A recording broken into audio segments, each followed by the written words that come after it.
नमस्कार दोस्तों, राम राम। आज हम लोग कक्षा में पढ़ेंगे वैदिक कालीन शिक्षा। वैदिक कालीन शिक्षा क्या है, इसके बारे में हम लोग समझेंगे।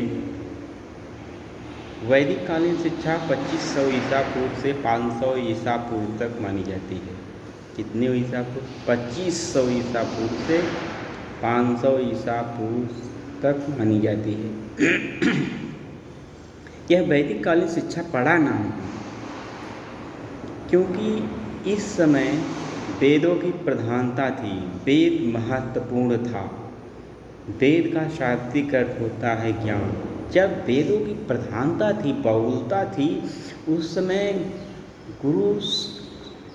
गुरु शिष्य को पढ़ाते थे वेद। 4 वेद थे, चारों वेदों का अध्ययन किया जाता था। जब वेदों की बोलबाला थी, तो इसी कारण से इतने 2500 ईसा पूर्व से 500 ईसा पूर्व तक वेदकालीन समय कहा गया, वैदिक काल कहा गया, नाम से जाना जाता है। वैदिक काल शिक्षा में ऋग्वेद, यजुर्वेद, अथर्ववेद, सामवेद, ये सब वेदों का अध्ययन किया जाता था। वेद के रचयिता कौन हैं? महर्षि कृष्ण द्वैपायन वेद व्यास जी हैं। वेद 4 ऋग्वेद में सबसे पुराना वेद माना जाता है। गायत्री मंत्र निकला है, सबसे पहला वेद था। उसके बाद यजुर्वेद, इसमें गद्य और पद दोनों में वर्णन किया गया है।